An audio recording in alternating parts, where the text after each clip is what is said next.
Good evening, everyone. Welcome to Growers Live. I'm Josh Satin. Super excited to be here as always. Really special guest tonight. We have Jenny Quiner of Dogpatch Urban Gardens out of Iowa. And Jenny is an amazing farmer and has an amazing business. And I'm really excited to talk to her about all the things related to what's going on there in Iowa. And just a couple of announcements to get started here. Our schedule for the next few weeks, rolling down as usual every other Tuesday night at 8 p.m. Eastern. On the 27th, we'll have Taylor and Daniel of Bryceland Forest Farm. Jesse Frost will be here on May 11th, and on May 25th will be Jane from Earth Care Farm. So it's really cool people coming up. Really excited to have them on the show. And just a reminder that this show is made possible by you guys, the Patreon members, and you can check out the Patreon at patreon.com/no-till-growers. It's little as you want. It's $2 a month at minimum, and it's really helps support this show as well as all of the other things that we have going on, all the podcasts. So hopefully you guys are enjoying the other podcasts. Of course, the No-Till Market Garden podcast with Jesse. We have the Winter Growers podcast with Claire Coleman, and also the No-Till Flowers podcast with Jenny Love, and some other stuff coming up too. So we're really excited about that. So also, obviously, the support from Patreon has helped us with getting the show on, but also we have a sponsor tonight, and that is Farmer's Friend. It's no secret that almost everything grows better in a tunnel. Bring the benefits of greenhouse production to your veggie or flower farm in an affordable and easy to assemble package with Farmer's Friend's Caterpillar Tunnel Kits. They're quick to build and move, come in a variety of styles and sizes, and include everything you need to make installation a breeze. Plus, if you order 2 or more tunnels of any size, you'll get free shipping in your entire order. You guys probably know that I have 2 of their tunnels, and I'm growing them right now, and I absolutely love them. Also, be sure to check out Farmer's Friend's growing selection of small farm tools and supplies like the Pyro Weeder, silage tarps, landscape fabric, row cover, shade cloth, irrigation kits, and more. If you're ready to increase efficiency on your farm and earn higher profits with less work, visit farmersfriend.com today. Big thanks to Farmer's Friend for sponsoring the show tonight. And now let's get on with Jenny. Jenny. Hey. All right, cool. Everything's working. Jenny, thanks again for coming on tonight. I'm really excited. Obviously, we were just chatting for a few minutes, and I'm like even more amped than I was before I even, asked you to come on the show. So give you a minute here just to introduce yourself. If people aren't aware of what you do, where you are, some basics about your farm, that would be a great place to start. Yeah, sure thing. Thanks for having me tonight. I'm excited to chat and teach you guys all about our farm and what we do. Like you said, my name's Jenny Quiner, and I own Dogpatch Urban Gardens, which is an urban farm in Des Moines, Iowa, right in the heart of the state. This is our 6th farming season, and every year we've grown and added new enterprises. So where we started 6 years ago is not necessarily where we thought we'd be now, but it's been a fun journey, and we can, explore the different things that we've been diving into. We grow on roughly 3/4 of an acre. Our flagship property that our farm is on is about 1/4 of an acre of crops. We have an on-site Airbnb. We have an on-site farm stand, and then we have a green space that we host events on. And then we rent the land from a homeowner that's less than, we could like throw a baseball and hit her house, and we grow at about 1/2 an acre there, which gives us about 3/4 of an acre under cultivation. Okay, let's unpack this a little bit, Jenny. You got a lot going on. Let's back up a little bit. How'd you get into this, and how did the whole thing start? Because you have multiple businesses within a business, it sounds like. Yeah. It's kind of hard to even say how did it all start, because it's like this jumbled story. But both my husband and I were born and raised here in Des Moines. We went off to college, lived in Colorado for a while. I ended up getting my master's of education and then got a job back in Des Moines at the high school I graduated from. So I taught science there for 6 years, loved it, but had 3 little kids in that time frame and felt pulled in a different direction. I was teaching environmental science, and one thing I loved was whenever we dove into local foods, and I got to teach people about that. That was really enjoyable. Then kind of fast forward, I'm in my 5th year teaching, feeling pulled a little different direction. My husband sells real estate, and there was a home where the farm is that went for sale a couple blocks from where we live. And he says that he bought the house that has some land. I say we bought the land that has a house. So anyway, you cut it. We purchased the property and then started piecing away at this business. Okay, so I don't know how this didn't come up, but I taught high school for 5 years. Oh, nice. And that was, yeah, I taught math, but yeah, so I totally understand that. I think by year 5 for me, it was like, all right, I got this figured out. Like it was kind of like, and I don't know, people always say like teaching's so different every day. And I'm like, not really. Like after a while, it's kind of the same kids, different face. I don't know how to describe it, but farming definitely is different every week, every year. So, all right, cool. So you started like immediately going into commercial farming, or you were like starting a homestead, or what was the plan at the beginning? Really, the plan was let's grow crops, let's hit the ground running. Really started off with restaurant sales. We purchased the land in the fall. And so I started growing microgreens indoors with the idea that when I would go to restaurants, I wouldn't just show up empty-handed. I'd show up with microgreens, introduce the farm to them, talk to them about our business with the idea of setting up accounts with them. And that actually worked really well. That's one piece of advice I'd give people is if you're trying to connect with any wholesaler or anyone, don't show up empty-handed, because then, you're just kind of wasting their time in a way. So always bring them some sort of value when you go meet them. So restaurants were key on our radar. We did a local farmers market, just like a Tuesday night thing. Financially, it wasn't worth it, but it helped get the people understood what our farm was. It helped get us introduced to the community. And then we did a mini CSA, our salad subscription. I think year 1, we had 12 people. And they were rock star loyal followers. Last year, we had 85 people. So to put it in perspective, to give you an idea of how it's grown. Absolutely. Okay. I feel like I got a lot of similar stories now. Cause when I started my farm, it was like 15 families or so that I was like selling to and just trying to figure out how to do it. So I totally understand that. Okay. So fast forward, you have now multiple plots. And what are some of the other things you have going on the farm? I know that your farm store is a huge part of what you guys do. Can you talk about that a little bit?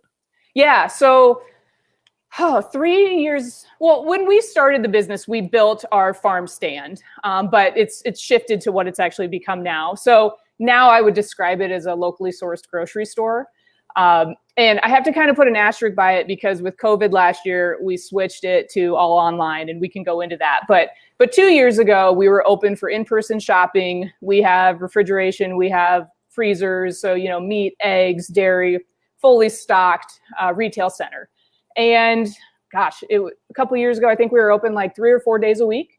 And it did really well for us. And the thought was, instead of us going to farmers markets and having to, take all the product there, we would just bring people to us. And it works really well, especially in an urban environment. People enjoy coming to the farm and experiencing what you're doing with growing. I think that's, especially in a more urban setting, families really enjoy being able to bring their kids to a farm. Okay. And my background with running an urban farm last year, I totally get that. Of course, the only experience I have with being like a farm on display in that setting was during COVID. So it was totally different. But we set up a Mhm. farm stand and it was very successful. People, especially in COVID, like loved coming to the farm. It was like their one chance to get outside during the week and like look at vegetables growing and see flowers and stuff. And I think that's really cool. So was the idea with the farm stand, was that originally like, let's bring in other products, or you're kind of like, this is just another way we don't have to go to the farmer's market? It was actually a little bit of both. So Okay. yes, we didn't want to go to the farmer's market, which is funny because this year we're going to a farmer's market, and I can get into that.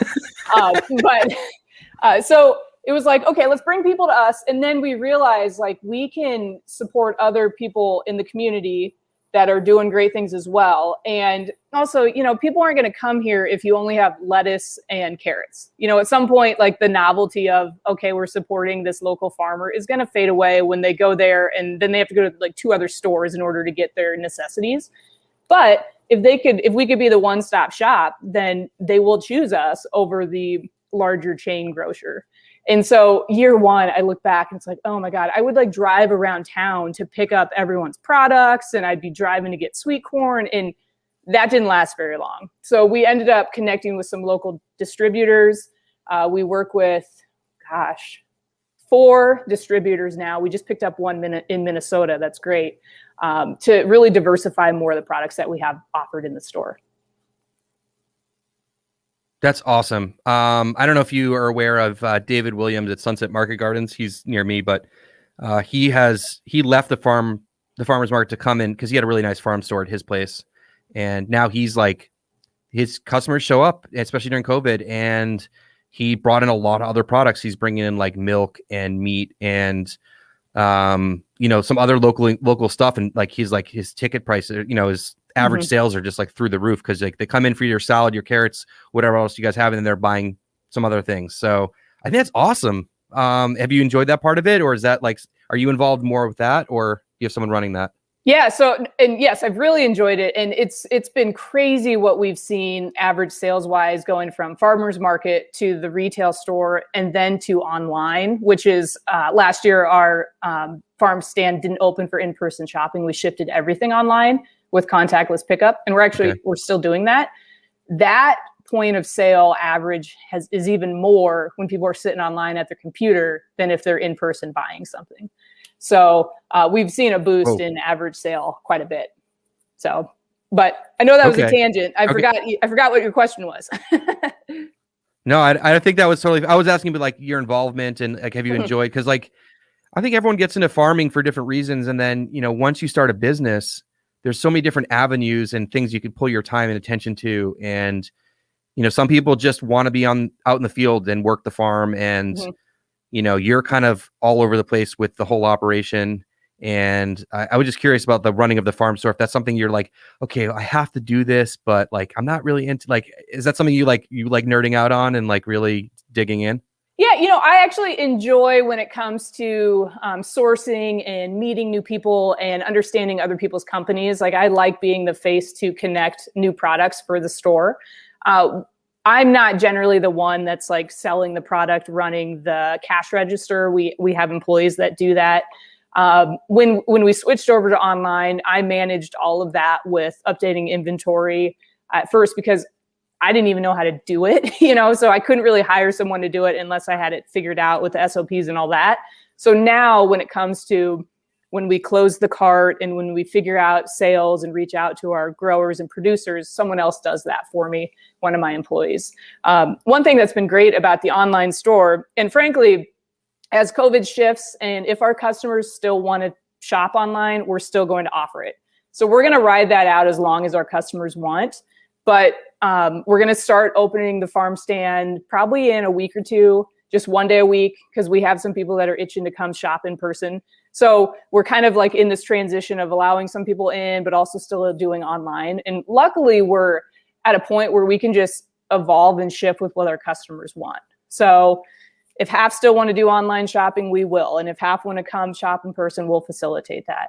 But my involvement is constantly ebbing and flowing. So when we add a new system or something, generally I'm pretty knee deep in it at first so we can figure it out. And then I get other people on board to help. Awesome. Okay, so constraints of urban farming. Let's talk about urban farming a little bit, because I think some people from a high level, people are like, okay, I get it. Urban farming, small area. Like, what are some of the struggles you've had? And if I remember correctly, you had a lot of trouble with zoning and stuff. Do I remember that properly? Yeah. Like can you talk about some of the issues with that maybe some people don't think about with urban farms? Yeah, when you think about restraints with urban farming, the like big flashing light in my world would be regulations. And what's tricky is every city, every county, wherever you go, it's different.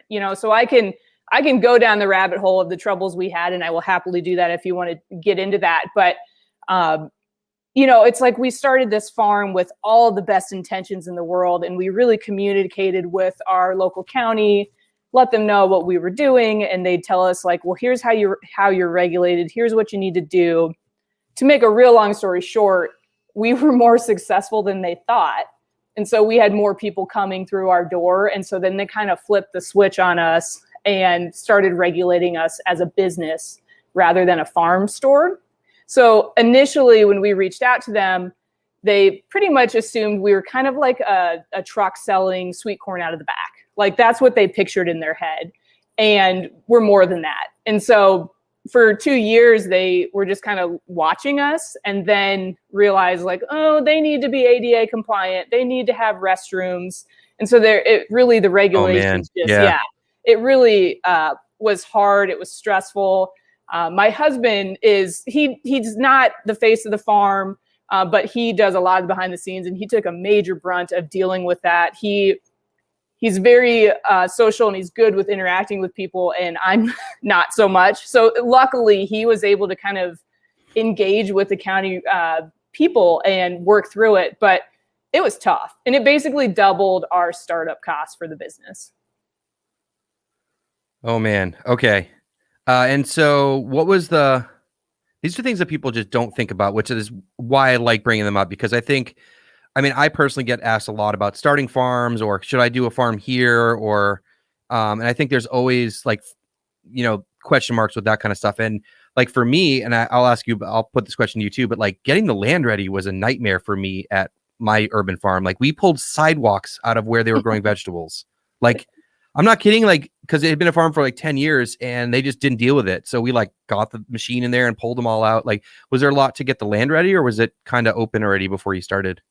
No sidewalks, but trees. Like it was like a deforestation project on our land. And, you're like, you feel bad when you're thinking about like being the sustainable farmer and you're like cutting down all these trees. But in order for us to grow on the land, we had to get rid of them. So luckily in our community, we have a lot of resourceful people, and like people just came out and showed up with chainsaws, and our neighbors helped. And cool.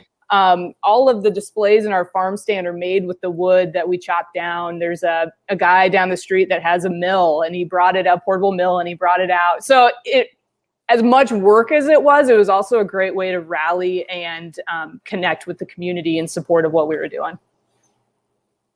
Cool. Well, I think one of the biggest benefits about urban farming is that the advertising it's right there. Like you are a billboard for your farm because everyone can see it. I don't know how urban or how dense the areas that you are. But the biggest constraint I always see and feel is like, well, there's only so much land, right? And land is expensive if you're in an urban area. But I think once you get really good at growing, there's only like so much you can grow per square foot, per quarter acre, per half acre. Like, what are some ways that you've tried to grow or have grown the business and pushed out into other ways? Yeah, no, that's a great question. And we really kind of talked about this before we went on today, but it's like being urban, it's like, here's the amount of land I have. And yes, we actually get people that offer us land quite a bit, whether it's in the neighborhood.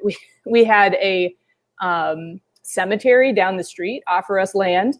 And the thing is, it's not, I know we joke that it would put a whole new twist on head lettuce. But It's I was like, where's the pun here? I was like, Yeah. I'm like, my dad joke was like, I couldn't come up with it. Okay, there you go. But it's not as simple as like, here, grow in my property, because it's like, okay, you got to rip up the side. You need fencing because we have high deer pressure here. You need access to water. So as much as people try to help, it takes a lot of work to just take on new small plots. So at this point of our farm, we're not really in expansion mode in terms of land. We're kind of like, okay, this is what we grow. This is the amount that we can grow. Yes, we can do things more efficiently. Yes, we can add more tunnels to try to, extend our seasons. But at some point, we can only bring so much out of the ground. And so what else can we do in our business to make money, to support our community? So one example is we have a commercial kitchen at the farm. When we dealt with all this regulatory hubbub and we had to add bathrooms, it was like, well, we're running plumbing, we're running electrical. In that whole process, let's add this commercial kitchen as well. So the kitchen has allowed us to start making products. So a few years back, we started with elderberry syrup, which does really well for us. It's really more of a seasonal product when flu season comes on board, which sales this year were very interesting because the flu disappeared, right? It's gone. But we also started making salad dressings and our salad enhancer. And so these are new value-added products that we're able to produce that have nothing to do with farming, that can still fall under our business name, that can bring us more value and more income to the farm. And then to piggyback on that, in our kitchen space, we also have a chef he's a 1099 employee for us. And every week I tell him the extra produce that we have. He creates a menu that goes in our online store that people can pre-order grab and go items. And it's really great because he only makes what's sold, so we never have waste. And he's basically taking, hey, we have some potatoes that are sprouted, and he'll make a potato salad, and and then we'll get product from it. So that's been a great relationship to have as well. Okay, you already answered my question. I was like, how do you come up with salad dressings? Like, I love eating salad, love growing salad. I think that's an awesome product. And obviously you're using a lot of the, so those are those like sold as like prepared food, or is it like you're talking about like chicken salad and stuff? Like, how does that work in the whole scheme of everything? So we call it grab and go. And usually we have it in like 12-ounce compostable containers. So, I'm just trying to think of what he has this week. We have pickled beets. This time of year, we generally always have some sort of soup. So it'd be like a sweet potato ginger soup. He always does a hummus and a chia pudding. So we always have like kind of the foundational products that people can kind of rely on each week. And then if we're long on carrots, which never happens because everyone wants a carrot, but let's say we're long on turnips, he can figure out ways, so he can get creative, and he's a trained chef. He knows what he's doing, and create items that people can experiment with and try. So it's been fantastic having Jacob as a member of our team. That's incredible. Man, there's so much going on in your business. It's like, there's so many layers, and it's stacked in so many different ways. Okay. So these are great examples of, you're bringing people into the farm through sales, online or in person, depending on what year we're talking about. Mm-hmm. And then you're selling them other products that you're sourcing. Are they mainly local products, and how does that process go with sort of acquiring that stuff? Yeah. So starting off, it was like, I had this idea in my head, buy local. It had to be from the state of Iowa. And now I'm expanding that because, I can work with a farm in Minnesota that has the same values that I do, and I still think they're local, so I'm just kind of expanding my, kind of opening my mind to supporting other small businesses that have similar missions to us. So right now, I think all of our products are from Iowa, Minnesota, or Wisconsin. But they're all, small scale people similar to me that are supporting the land, have a sustainability mindset. And so, I'm particular with who I source from. And a lot of times, so I have one distributor that's based in Minnesota, and they basically only stock products that really align with our business. So it's real easy. It kind of checks all the boxes to order from them quite a bit. So when it comes to sourcing, a lot of times, well, I won't say a lot of times, but we're at the point now where people will contact us, which is really nice. So, when we started the business, we had to tell people what we were doing and see if they wanted to be on our shelves. But now we're getting to the point where people are like, hey, I know of your store. I know that things move there. Would you like my product? We recently were contacted by chocolate company in Illinois, and it's a great product. And they came to us and said, hey, we'll ship to you. We want to see it's, ethically sourced beans and so on. And it's been a really good seller for us. So it's fun to be to the point where people actually seek you out to be on their shelves. Yeah, totally. It's nice now that I've been doing this for a little while. I get to like talk to different chefs and they're like, oh yeah, I'm not like begging everyone now. It's like, it's a little bit easier. I mean, I'm still like, you still got to mark, you still got to work your angles and stuff, but, okay. So one of the things that, all right, another layer, you have an Airbnb. Yes. Okay. Yep. So what else am I forgetting about here, Jenny? Well, we do host events on farm. And the one that's kind of been the rock star for us is our farm stand to fork dinners. And so for the past 3 years, each season we host 4 dinners with some of, the best chefs in town who buy from us, who we have relationships with. And they will come to the farm, use our kitchen to serve. We always sell out at 40 people. So it's a high-end dinner. Tickets, let's see. So we shifted last year with COVID, and we still did it, but we sold by the table rather than individual tickets. So you could kind of sit with your group of people. And so a table of 6 we sold for $750. So what's that? $125 a seat. And it's usually 3 to 5 courses, depending on what the chef offers. People come at 5. They stay really as late as they want. Usually people are done by 10. And it's a ton of work, but it's so much fun because when you're in the thick of farming and all you're doing is pulling things out of the field and covered in mud, and you don't really get to like share what you're creating with your community. But then when you get a second to bring people in, to host them, to show off what you've created, it really makes you proud of what you've done. That's awesome. That sounds like a really cool idea, and also a way to really have people really connected to the farm. Like, not only do I support you and I buy my produce from you every week, but like I have an experience there now, and I feel like those customers are yours for a long time after that. Yeah, the word experience is almost, I feel like, kind of overdone for us in our world, but it's so important because people truly want that option to see what a farm's all about. And last year, we were hoping to host some music series at the farm. We were going to call it Doug Unplugged. And we pulled the plug on that because of COVID, but it's still something we have in our back pocket that we may launch this year. And it's just like, what are ways to get people to come enjoy the farm, hang out, and so we could have fun too, because if it's all work, no play, then you get burnt out. So you have to find ways to enjoy what you're doing. Totally. All right. If you guys have questions, make sure you get them in the chat and we'll get them to Jenny. We're going to chat for a few more minutes, and I have a Patreon question too. But so what are, I know we were talking beforehand, but you're really focused on salad, and like, what are some of your main crops, and how do you handle that? Like in the summer, especially, I'm always looking for like summer greens production tips. So you've been doing it for a while. If you can talk on that a little bit. Yeah, so I'm just kind of thinking out loud what we have growing right now. So in our high tunnel, I really like new red fire lettuce. That's been one that I've grown quite a bit of and continue to grow more. I feel like we get really good yields on it. We have a bunch of spinach right now. Salanova, we do that as our spring mix. We've done a lot of romaine. We keep bumping up production there because, we never have enough romaine. And I can sell a nice size head for $5 a head. And I keep bumping up the price, and people keep buying it. So romaine's been a good crop for us. And frankly, when all the recalls happen, it's like a benefit to these small scale farmers that actually have, nice, beautiful product that's not contaminated with whatever.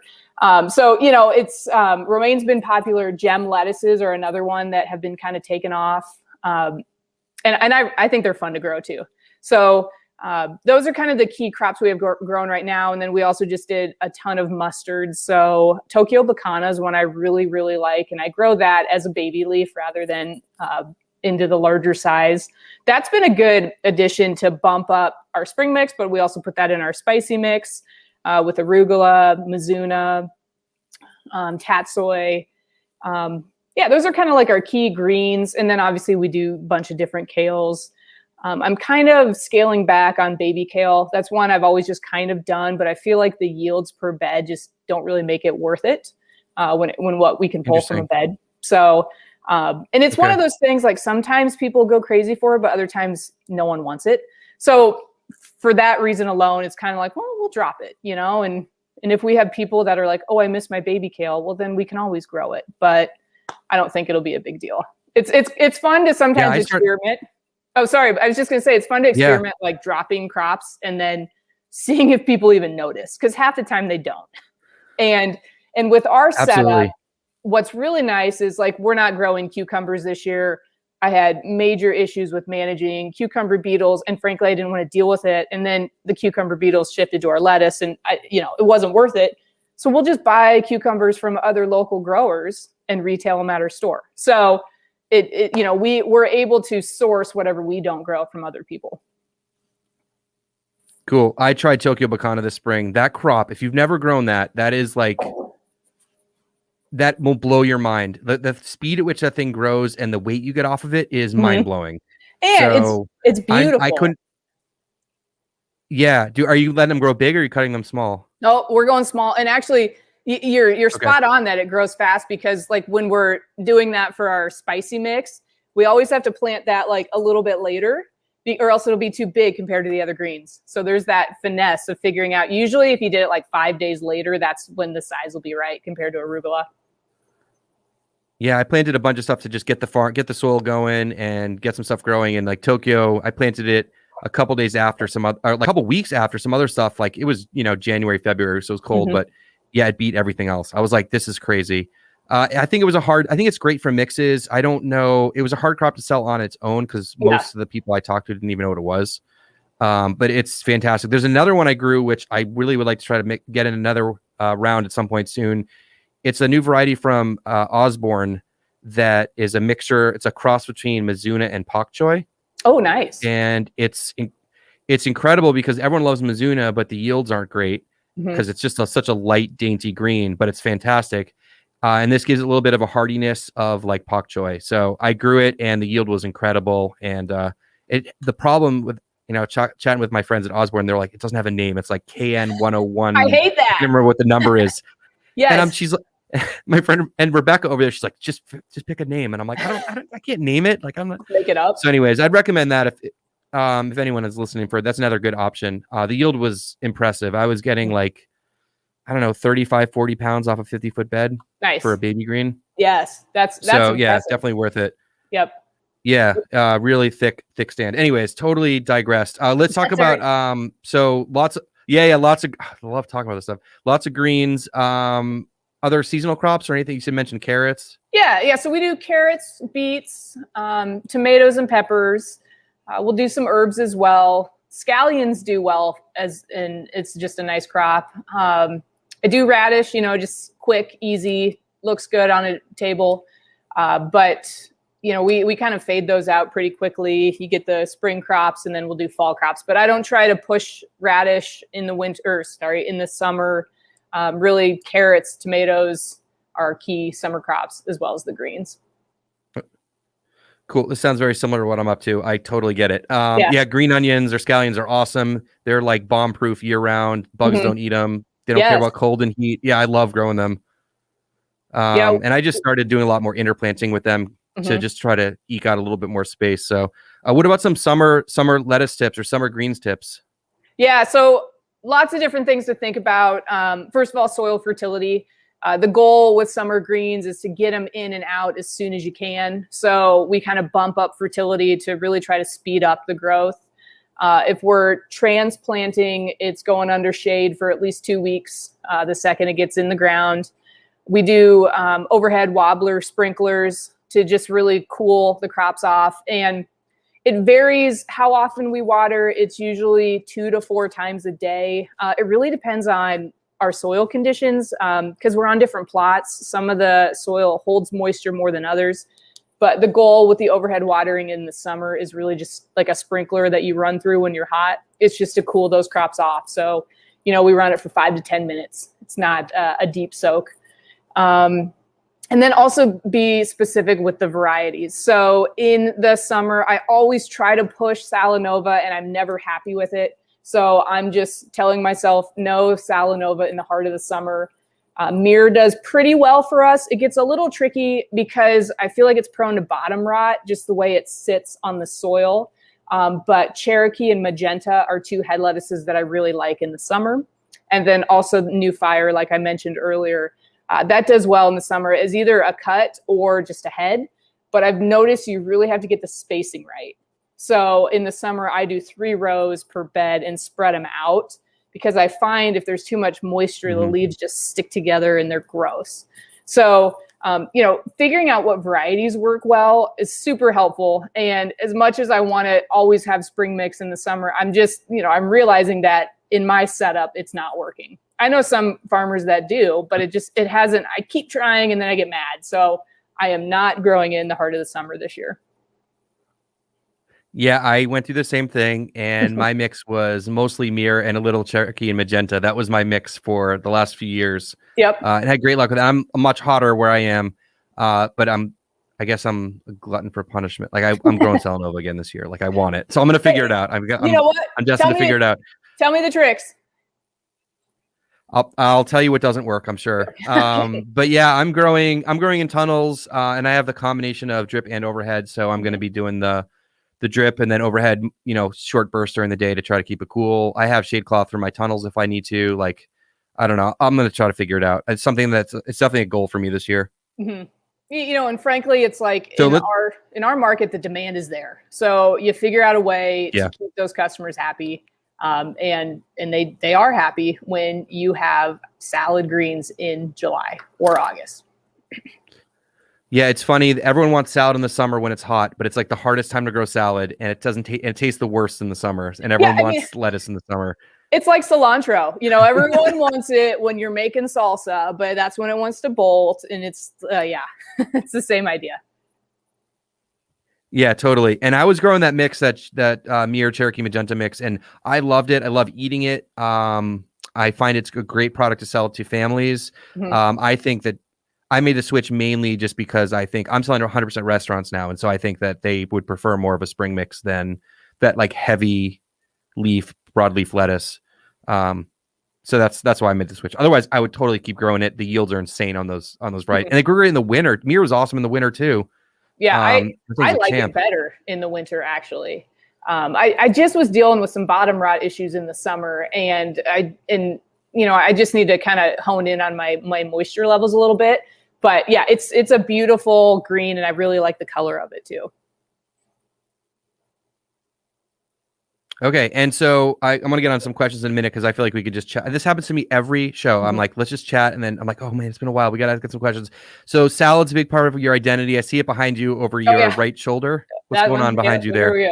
I'm actually rocking the shirt too. Yeah. So, it's like, okay, just own it. That's what we're known for. That's what people love about us. They go crazy when they get to buy our greens. So I'm just going to take that as my own. The products we're making we were talking earlier about the salad dressings, and these were created with the idea of keeping salads healthy. And that's kind of our marketing thing is eat salad, be well. Because, so often people are like, you go to, I don't know, Applebee's and you get a salad and you end up consuming like 1,200 calories and half of it's just in the cheese and the dressing. And so we're just trying to increase consumer awareness that just because it's lettuce on a plate, there's other stuff in it too. And so our salad dressings are all avocado based. There's no added sugar. There's no dairy. They're gluten-free. And we're trying to have amazing flavor, but also, like I said, keep salads healthy. And that's the spin that we're doing to get on the shelves. And the idea that I work with lettuce, and so I've become an expert in the field with lettuce, kind of naturally lends to me being able to create these dressings. And that's a big marketing appeal as we start to get into grocers, is the fact that like I grew your lettuce and it's going to be on the plate with the same type of, we made the dressing that fits it too. That's incredible. I wonder if a lot of that comes from the fact that like most lettuce that people eat is really bland and really like, you know what I mean? Like they're like, oh, let's just put a ton of dressing on it. That's the way my kids, I got little kids, like they're 10 and they're like, yeah, I'll put ranch dressing on it and then I'll eat it. Cause it's just, crunchy ranch dressing. But I think that's a whole nother level of education about salad. I think that the first step is like, all right, get them eating local, local salad that's got more flavor and more nutrients in it, maybe than, some large scale, growing situation, and then work on the salad. I love it. I love it, Jenny. All right, let me get some questions here. And as I said, if you guys have questions, make sure you get them in the chat. And I still have more questions for you, Jenny, but we'll get to those if we have time. So this is from their Patreon member. This is from Matthew Bader. And if this is Matt Bader that I'm thinking of, that I know, thanks, Matt. And if it's not, thanks for the question, Matt. Hey, Jesse, question for Dogpatch. What is their opinion on the role of hydroponics in growing food in an urban setting? And then there's a couple of follow-up questions here. Any concerns regarding the nutrient density? Are such concerns offset by the flexibility of the system in limited growing space like in urban areas? So just, I guess, your opinion about hydroponics. If you want to grow hydroponics, I'm all for it. It's actually something that we explored passively a couple of years ago. There's a startup tech company outside of town here, and they're actually doing aeroponics, but they took us out to their facility to kind of see if we'd be initial investors in their project. And in an urban environment, when you're limited on space, I say more power to you if you want to invest in the infrastructure and do it right. Because there's lots of value in just being able to provide people food year round. There are times, like, for example, right now, we don't have product that our customers want the product. And so they go elsewhere. But if I was able to have greens right now, they'd buy it from me. We actually right now source our head lettuce from a hydroponic grower outside of town. So I'm all for it. When it comes to the nutrients, I don't geek out on that a whole lot. Like, if you're still growing a healthy, clean product that's going to promote people eating salads and using lettuce, maybe there's not as much nutrients in if it comes out of the soil, but I think it's still a pretty good option compared to a potato chip. So yeah, there's going to be things that are better than others, but I'm still all for providing local greens to your community. Okay. You can also go kale chips. Are you guys into there you go. There you go. But also I think the nutrient density thing needs a lot more research. And I think the biggest thing is there's no metric, right? There's no way to measure it at this point. Like, at least I haven't heard of anything yet. And until that can be measured, then we can't really talk about it. One thing you can talk about is flavor, though. And I think, the way you grow certain, like, I know, like, I'm in the lettuce world too. So, like, to me, like, when I talk to chefs and they buy a lot of hydroponic lettuce, it feels, it looks, it tastes different. Like, and the chefs know it. They talk about the loft. They talk about, like, how much can they put a lot of dressing on it and a lot of stuff. Like, does it squish down the plate? Does it sort of stand up and have more structure? So even if you're not talking about nutrient density, it's a different kind of product. Like, it definitely turns out differently. Is that kind of in your experience as well? With the we sell a butter lettuce. It's grown butter lettuce. It's grown hydroponically, and I love butter for sure. Yeah, and so the experience that I've had personally with the hydroponics has been positive. Cool. And when you get the higher end chefs that get really particular, you may just want to realize that may not be your market. But if the consumer demand is there and you're able to sell the product, go for it. Especially if you're able to do it in a shipping container or be efficient with a small space. When we went and checked out this aeroponics setup, it was a big commitment of space, a lot more than I realized. And frankly, as we talk about quality of product, these guys weren't farmers, they were tech guys. And so their lettuce, when we went in there, didn't look good. So it wasn't a good selling point for me because I'm like, well, this is bad quality. So I almost think they need to hire a farmer to do that aspect of their startup for them. But that's a whole different story. Yeah. I mean, personally, like, I'm not interested in growing hydroponically, like, just on a person as a farmer, like, it doesn't interest me at all. But I think there's also the environmental aspect where if you have something grown hydroponically 10 miles down the road, like, that's still probably more sustainable than harvesting in Arizona or California or somewhere else in the world and shipping it across the country. So I think there's no, like, right or wrong answer here. I think it's all of the above. And I don't know. You can't be too dogmatic about anything. That's kind of how I feel about it. Totally agree.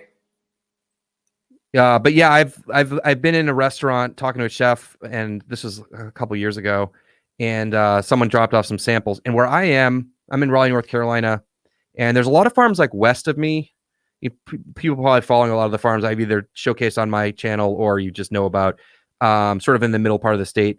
But like in Raleigh, there really aren't a lot of growers, and not a lot of people growing in the soil. And like I can't, the person came in with here's some samples, and they opened the box, and I like looked in, and I'm like, these all kind of, they were all 8 Salanova varieties, but they looked like, I was like, what are these? These look kind of familiar, but they don't look the same. And then they're like, oh yeah, hydroponic everything. I'm like, okay. So you recognize it, but it looks different. Totally side conversation. Okay. Let's see. We have some questions in here. Oh, we got a good comment here. Just drove by your farm a minute ago. I don't know if you know this person, but there you go. That's awesome. Cool. David says, any advice for first-time gardeners? That's a pretty broad question, but there's lots of advice. Okay, it's like where to begin. So Dan says watch a lot of YouTube videos by guys like Josh. That's there hilarious. You go. Yeah, there's your advice. Well, it's like, okay, so are you just growing a home garden for yourself? Or are you trying to produce at a larger scale? Where to begin? I would say understand your soil. I think that, because everything revolves around the health and fertility of your soil. So whatever type of garden or farm you're growing, I would say start with your soil, get it tested, understand what's happening in there. I work with a soil consultant because, soil is a classic example of the more you learn, the less you know. And so I hire someone to tell me what to do with my soil. Gosh, it's hard to fully go into detail with that question if you want to add more specifics, but it's like when it comes to what you grow, I always tell people grow what you like, grow what you want to eat. So if you don't like eggplant, don't grow it, and because if it's like, okay, and I think it's a cool plant. It's not huge in my diet, but and for me at a production level, I don't grow eggplant, but that's a different story. It's just not part of my crop plan. But yeah, I'd say think about your soil, make sure you have access to good, clean water for irrigation. And like I said, if you want to follow up with more specifics, I'd be happy to answer too. Cool. Yeah, I think soil is a big one. And I always tell people like invest in your soil, like buy compost, buy, that. And I think that's a great tip, like grow what you want to eat. Like just because someone says, oh, eggplant's really easy. It's like, if you don't like eggplants, like don't grow eggplants. Yeah, I'm not the biggest eggplant fan. Some people love them. But anyways, let's see here. Kevin here is asking, hey, Jenny, wondering what your soil conditions, the good follow-up questions, and also what kind of trees are growing on your property.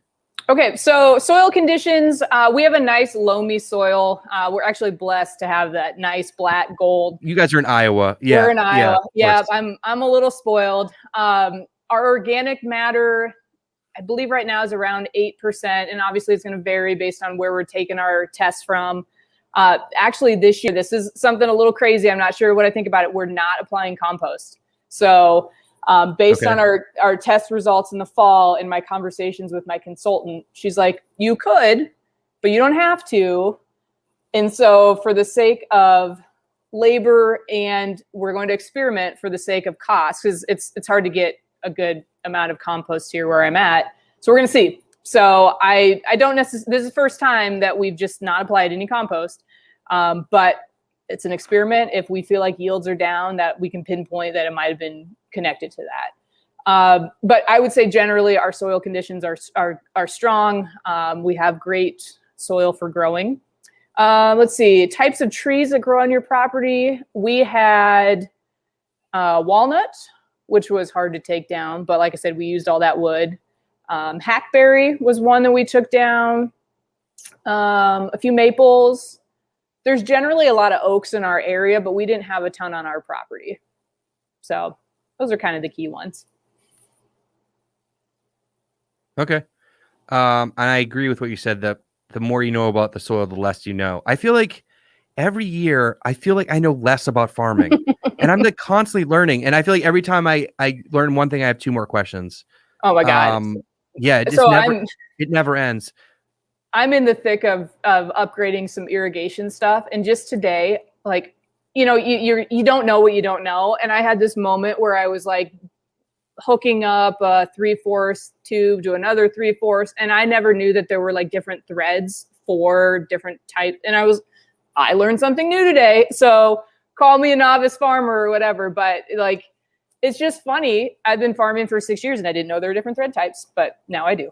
So there you have it. I think that speaks a lot for farming. There's so many different things you have to know about. And I think if you're a farmer, you have to know a little bit about plumbing, carpentry, electrical, all that stuff. And I had on the farm last year, we had 2 groups of interns, one like first half of the season, one second half of the season. I actually spent time with them teaching them plumbing skills, and they had never done anything. And I was like, I literally talked about like, here's an NPS thread versus a garden hose thread. This needs Teflon tape. This needs a gasket. Like, these are things that if you've never dealt with those before, why would you know about them? You know what I mean? Yeah. So yeah, and that's what I love about, one of the main things I love about farming is that it's like you have to learn so much different stuff. So it's so true. That's awesome. And frankly, like, I don't come from a farming background. And so like I said, I'm just learning as I go. And, it's like, there's nothing wrong with YouTubing how to do it. We do that quite a bit. I'm in the process of putting up an electric fence to help keep the deer out because nothing else seems to be working. And yeah, I'm in the middle of hooking it up, watching YouTube to make sure I'm doing it properly. And that's okay. It's like, just kind of acknowledge that you don't know it all, but also acknowledge that you're willing to learn. Okay. You'd have a killer YouTube channel if you wanted, Jenny, just saying. I don't want to. I'll let you run on that. No, I know. I'll just bring you in to talk about your stories. That's cool. All right. Let's see here. Preferred seed companies other than the big players. Yeah. Where do you like to buy your seeds from? Well, my go-to is Johnny's. So I know they're one of the big players. The other one I really enjoy is Seed Savers Exchange, and that's here in Iowa. It's in Decorah. They're an amazing smaller company. They do a lot of heritage and heirloom seeds. And Decorah, Iowa is a beautiful gem in our state. So we go there usually once a summer and check it out. So if I'm thinking not a big player, Seed Savers Exchange is my number one. Cool. Yeah, I think Johnny's is pretty hard to avoid. They just sell everything. And especially like if you want to grow Salanova, you have to buy from Johnny's. I've been working a lot with Osborne. I know I mentioned them before, and they're also a sponsor on my channel, not on this channel, but anyways, and Rebecca Morse has been on Growers Live. And so I really recommend checking them out too. There's a lot of other great companies like High Mowing. Fedco is an awesome company as well. They're a cooperative, I believe. So there's a lot of options out there. I know seed buying has been a challenge this year. Did that affect you at all? We actually, come the end of the season last year, it was like, okay, we got to spend money tax wise. So I bought all my seeds in November. And so I've been sitting pretty so far. But I know there has been a crunch and some shortages, but luckily I was able to kind of get in front of that. Yeah, I had some friends telling me like, dude, you got to get seeds now. And it was like December. And I'm like, I don't plan this early. Like I'm not that organized. And then I went on and I was like, oh my God, they're out of everything. Or I'm like, what is going on here? And I was going to grow Salanova. I couldn't get all the seeds. Like I planted out that old mix because I just couldn't get the seeds right away. So, and actually Jesse sent me some because I couldn't even get them like for a couple weeks. He sent me some and I was like, all right, we'll get this going. Yeah, that's interesting. All right, well, I think it's, yeah. And I think you had to be a little more flexible with varieties and stuff like that. I think it was definitely challenging. And what's crazy is that the seed companies knew this was going to happen. Like after last year, it was out of control. But it's just, they can't scale up that quickly. You know, a lot of these are smaller companies. Yep. Johnny's was like, it was just crazy. Like I call versus what it said online versus what actually happened was like all different. Yes. That was, I think it's good to know. Yeah, I was just going to say some good feedback I got was, you go online and you look, but if you call, a lot of times they had others in back stock that weren't listed. So you could kind of get in if you had a good relationship with your rep. Not for everything, but that was kind of a good piece of feedback. And to go back on seed ordering. So in years 1 and 2, I really would like geek out on all the different catalogs and price check everything and try to get the best deal. And I've just quit doing that. I'm just like, okay, this is the variety I know works well. I know I can get it from this company, and I just streamline it all. And like you said, there's lots of great companies out there. I'm just trying to make it as easy as possible as I can on myself. Agreed. I think that's why Johnny's does so much business, because they're like, oh, they have pretty much everything you need. It's like one order, you put it in. I think one thing that I always recommend to people is to actually get in touch with your sales reps, your like whatever region that you're in. If they have regional sales reps, and ask them questions. Like, no one asks the companies questions like, okay, I had blight this year, or I had cucumber beetles, or, is there a variety in my region that might do better? And they usually have ideas for you. And I've had great conversations. I never thought about that until I started talking with Rebecca, and I've had some great, and they get feedback too. And they're like, oh, well, this is really well for you in North Carolina. That's crazy. Okay, good to know. So I think those are all great conversations. I think that relationship between the farmers and the seed companies is crucial. And I don't know, I really value that information, those relationships. So, all right, cool. Let's see. We got some more questions here. All right. So Steven says, what would you say are the best lessons from large conventional ag operations that small farmers should learn and apply? I don't know. It's kind of a big question. Yeah. I've never been asked that question before, so I got to take a minute to kind of ingest. I haven't either. Yeah. I was reading it, and I'm like, I don't even know what I'd answer here. So I have something. Okay, and so I'm assuming, and I'm just going to go on some assumptions here. So when we say large conventional ag, I'm going to assume that we're still talking about, like, let's say lettuce rather than like row crop. So let's see, what's your best lessons from large conventional? I don't know what jumps out at me, and I'm struggling with this because I'm not the most educated on what large conventional ag looks like. I'm not either. Something that jumps out to me is employment and how employees are treated. I've never worked at a large conventional ag, so this is just going by what I've understood or what I've heard. But the large conventional ag, it's more of like a commercial operation. It's like the get in, get out, and there's probably not as much of the strong relationship building that like we have here at my farm. And so that's what jumps out at me, but I feel like I'm not giving you a very good answer to this question because it's not one I've really thought about before. Josh, do you have something? Okay. I think what jumps out to me, and I think about efficiency all the time. Like, I think about SOPs, I think about streamlining processes, making things standard on your farm so every employee, volunteer, whatever can do it, having the right tools in the right place, like making things simple, making things safe. I think these are things that are thought about much more deeply on a larger operation when you have more people. And I think about this too. I was a professional beer brewer for 5 years. And so the small scale beer industry is kind of like small scale farming is to like big beer in a lot of ways, like the way the beer is produced and how consistent they are. Like, if I don't even talk about beer on the show, but you think about like larger operations, like their consistency and their efficiency is like incredible. And so to me, even on a small scale, if you can take some of those ideas and like design your farm that way, that, you don't have extra tools laying around, minimize footsteps, lean farming, essentially, in a nutshell. I think that's what I would think about that.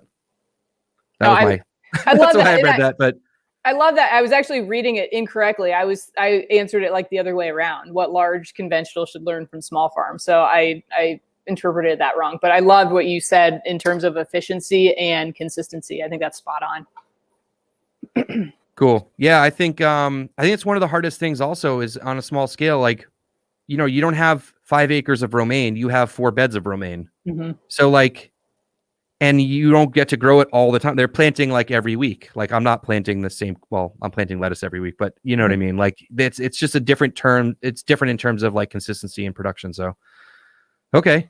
Let's see here. I have some more questions for you, Jenny. Things that we were talking about before. We're kind of out of questions in the chat, which is fine. There's plenty of people in here. So if you guys are watching, hit the like button. That would be awesome. And get some more questions in for Jenny. I want to ask you about, you guys just added a bunch more tunnels, and obviously this show is sponsored by Farmers Friends, so we can talk about that too. But you added a couple tunnels. Like, are you trying to cover more space? Like, are you trying to cover everything? Like, how does that work for you guys? And what's going on right now? Yeah, so last year we had 2 of the 100-foot Gothic Pro tunnels, and then this season we just added 2 more. With the space that we have where the tunnels are, we have room for 1 more tunnel. We'll probably purchase that at the end of this season, and honestly, we'll probably throw in 2 more because we have a plot behind us that it's our neighbors let us use it. And we put garlic in this year because the deer pressure were horrible and we didn't have good infrastructure set up. But if we can get some tunnels there and be more efficient with that land, and then we'll get the free shipping. So my guess is we add 3-ish more tunnels next year. So in the ideal world, I would grow everything under plastic just for the sake of the ease, and you're controlling your environment, and you have a beautiful product that comes out of it. Unfortunately, the way we're regulated, it might get a little tricky for us to have that many tunnels.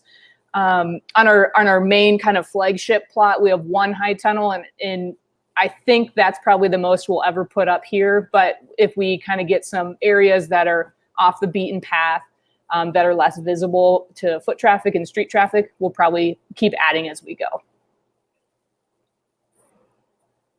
Okay, cool. Yeah, I agree with that. I'm growing, my farm's tiny, but I'm 100% under plastic. And yeah, for me, it's like the big rain events. We'll get like these crazy storms. We'll get like 3 inches in a couple hours and just so much erosion and plant damage. And like, you know, I have a heavy clay soil, so it's like that combination's not good.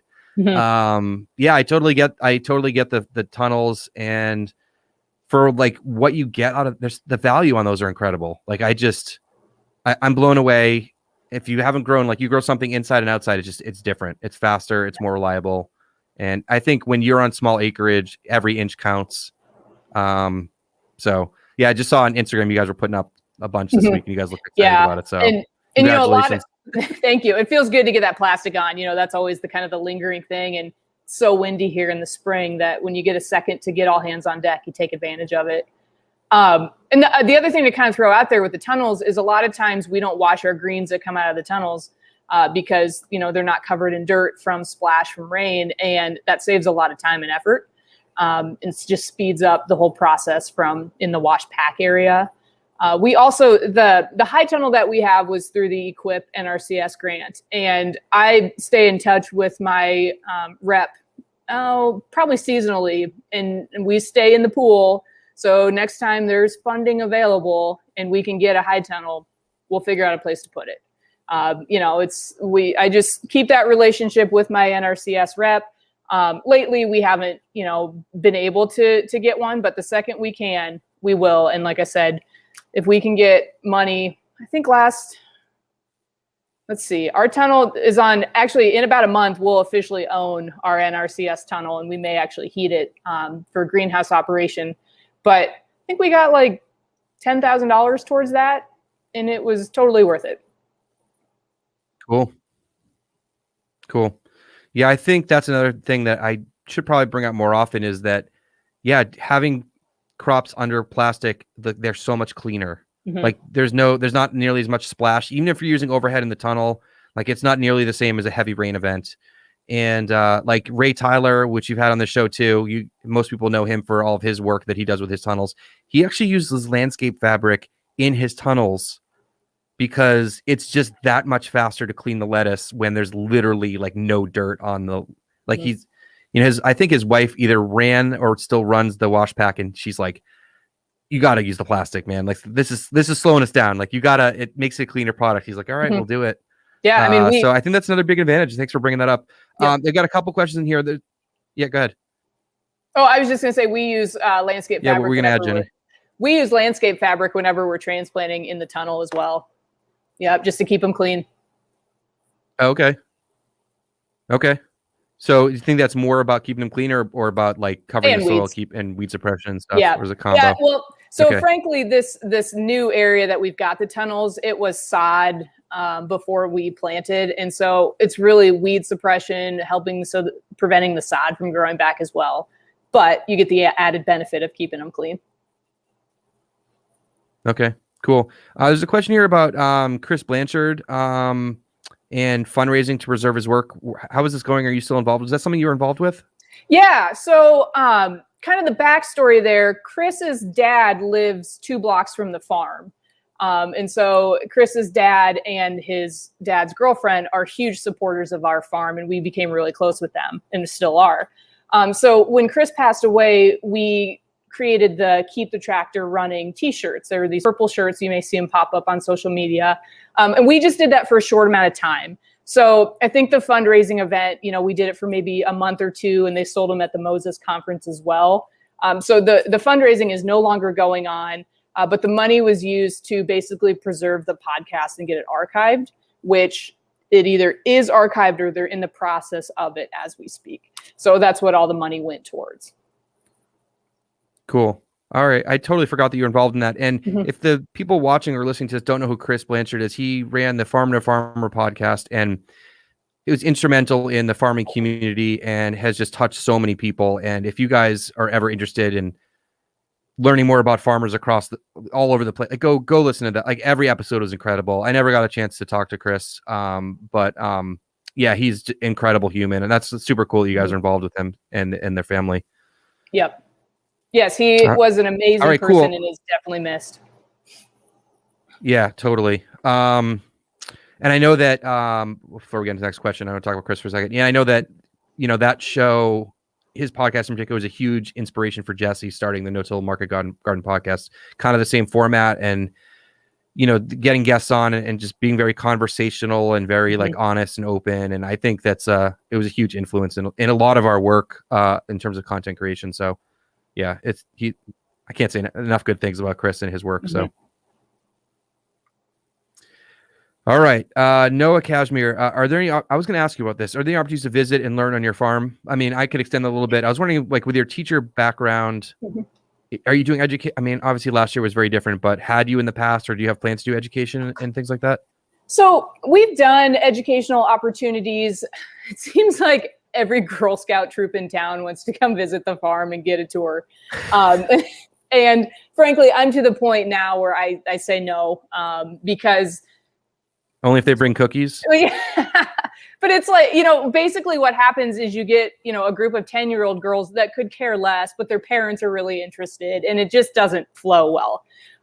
But when it comes to actually people that are interested in farming and want to engage, I am open to it. I had actually had in the books with Curtis Stone, this would have been 3 seasons ago, we were going to host something, him and I, here together. And it unfolded where it didn't actually work out. And we were actually really excited to do that. So I think it would be a great thing. I have nothing planned at this moment, but I would love to be able to host, I don't want to say a conference, but like a mini, maybe mastermind or something like that. Especially because, yeah, there you go. Okay. Workshop. Because we've got the housing and we're, in an urban environment where there's a lot of facilities around. So it's something that I'm totally open to. It hasn't happened. And if someone specifically wanted to come to the farm and see it, just reach out, if it was the right situation, I'd be happy to do that with you. Cool. All right, Jenny, maybe we should talk for future plans. I'm open. All right. Yeah, I love teaching. I miss it. It's one of those things, I think once you're a teacher, you're always a teacher. And there's a reason why I got into education in the first place. You understand this completely. And I still feel like I get to do that to some extent with my online content, but the in-person stuff just is totally different. And I was really lucky to have interns last year, which I love that experience. They learned so much. I learned from them a ton too. So yeah, I think hopefully we'll be doing more of that soon. And yeah, that's awesome. All right. So we're over an hour into this now, but I want to ask you a couple more questions about business stuff. And so I get a lot of questions about starting farms, first few years, turning a profit, building beds, setting up infrastructure, because a lot of my content's kind of about that. But you're now, I think you said your 6th season. And so now you're kind of in the teenage stage, maybe of a farming business. Like, you've obviously added a lot of enterprises. What are some things that you've had to get better at, work on, challenges? Like, what are some things as you grow, like your role has changed? Can you talk about like that sort of transition from, I'm not a startup anymore, we got to think long-term goals, those kinds of things? Definitely. I would like, the thing that jumps out at me first and foremost is managing employees. Like that's something, as your farm grows, it's almost inevitable. I can't do it all, nor do I want to do it all. Like there's no way I could manage everything going on. So I have actually having the teacher background, I think is beneficial when it comes to managing employees. It's a skill you have to learn. And the tricky part is everyone's different. So I can manage one guy this way, but then my female employee may need it differently, So there's like that skill of figuring out how people tick. For example, I'm a driver, I'm a doer. Like I don't want to have long text messages with emojis. I just want to know when you need me and where. Okay. And that's how I want to be communicated to. But if I communicate that way to one of my employees, they're going to be like, oh no, what's wrong? What did I do? So because why is Jenny being so short with me? And so there's like people tick in different ways. I don't have time for emojis, man. I know. And then you get someone that's like the analytic and they're like, well, I don't want emojis, but I need like 15 minutes to just comprehend what you asked me to do. So right. You just have to realize that everyone's different. And I'm not perfect at this by any means, but the more you deal with people, the more you kind of figure out how they need to be engaged and interacted with. So as the business is growing, as I'm stepping away from the field more, as I'm diving into new enterprises, for example, with getting into wholesale accounts and getting in grocery stores, my roles are changing and I need to be able to train and get people to fill my roles.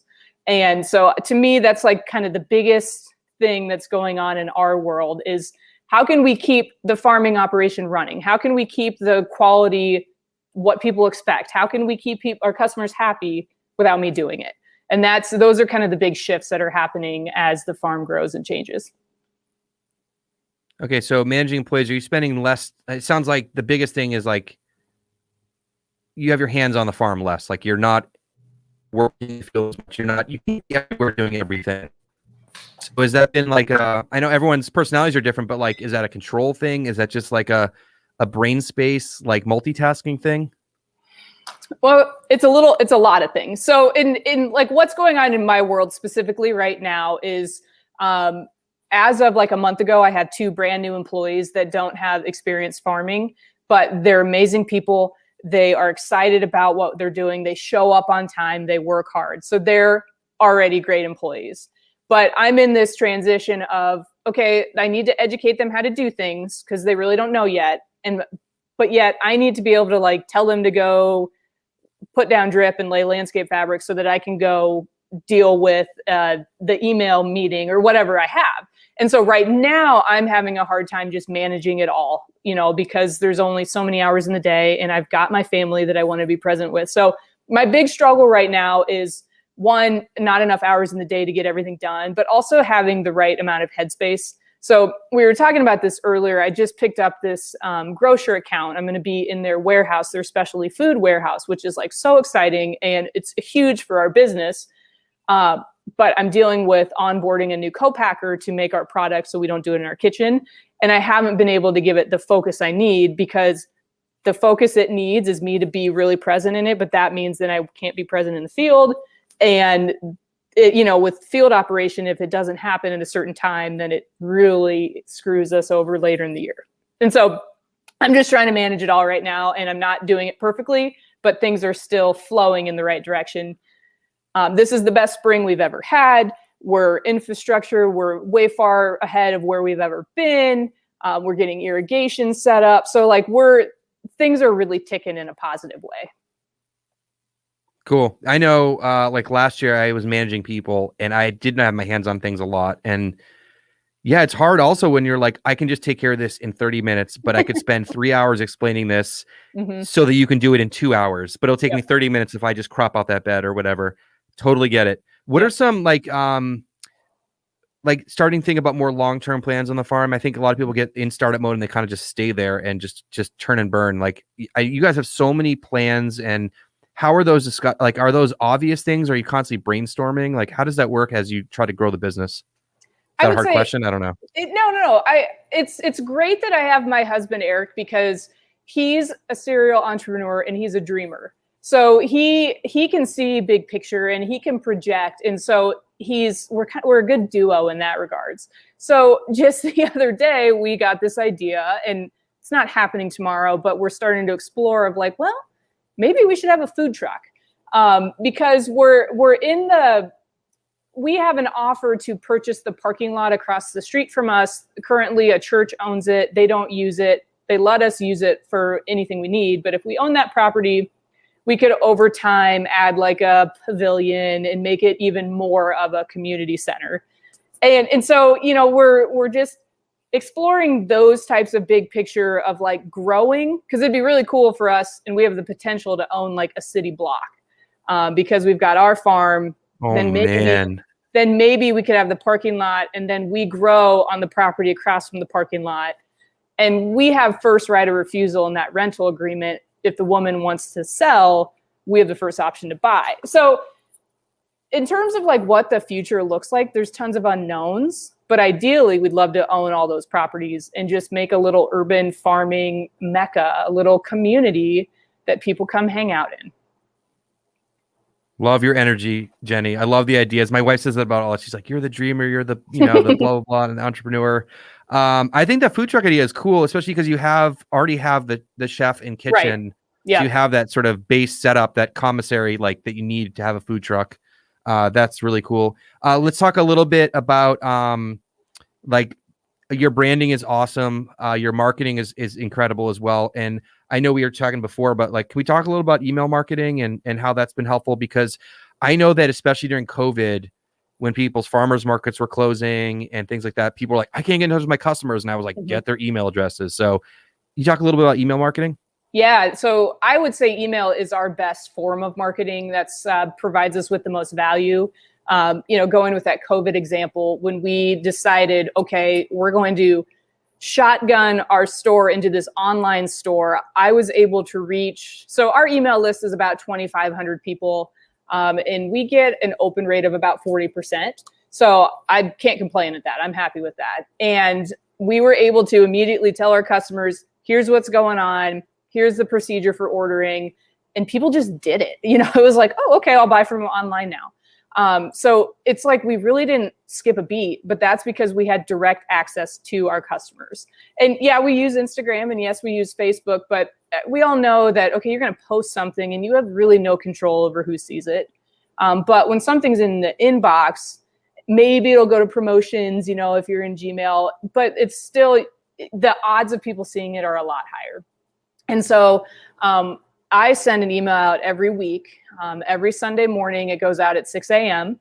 And that's when our online store opens. And so people know that the store is open. They know any new products that's there. They also get a recipe. They get to know what Chef Jacob is preparing for the week. And then I also throw in, random things about what's happening at the farm. So that newsletter, it takes me about 2 hours a week. I definitely put time into it, and I think it pays off. And you don't have to send something weekly, but I found that consistency is really valuable and really key. So if you want to send something once a month on the 5th of the month or whatever, sure, great, do it. But you get to a point where people kind of expect to hear from you. And I think that consistency is really, really good. And then give people value, so like our CSA open, the email people got first dibs on the CSA before it went open to everyone else. Or email subscribers get 5% off this purchase if you use this discount code, to give them some incentive to actually read and be engaged with what you're saying. Man, so the great tips, Jenny, first of all. Second of all, it's funny that you mentioned consistency and value, because that is consistent across all marketing, really. Because people ask me all the time, like, how do I grow my Instagram channel? How do I grow my YouTube channel? And it's consistency and value. It's marketing. It's the same thing. Like, you want to make sure that whatever rate that you can put out content, email, whatever it is, like, if it's once a week and you can be consistent with once a week, then stick to once a week. Like, don't think you can do it every week and then, oh, I missed it a few weeks and this and that. Like, people want to know what to expect. So awesome tips there for sure. Anything else you want to add to the conversation here, or we didn't get to talk about, or I don't know. Anything else? We I covered a lot always of stuff tonight. I know I struggle with that because it's like I love just kind of like geeking out on wherever the conversation goes, and I feel like we've had a lot of fun topics that we've talked about this year. So no, like nothing specific that we need to go into.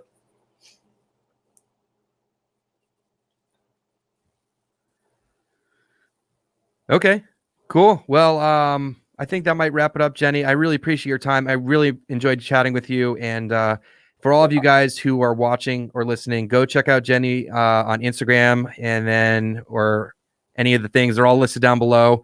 And if you're in the area, obviously go check out the farm and support what Jenny's doing. So thanks, Jenny, for everything. I appreciate it. Yeah, thanks for having me. It was really fun. And anyone watching, feel free to reach out if you have any questions or you want to get in touch. Awesome. Cool. Thanks, Jenny. Thank you. All right, guys. Well, that wraps up for tonight. I had a lot of fun chatting with Jenny, and her energy is incredible. I just love all the things that she's doing, pushing local ag in so many different directions and keeping people involved. So again, thanks so much for watching. And if you're listening to the podcast version of this, I hope you enjoyed that as well. We'll be back in 2 weeks with Taylor and Daniel of Bryceland Forest Farm. Until then, guys, be good, be well. See you guys soon.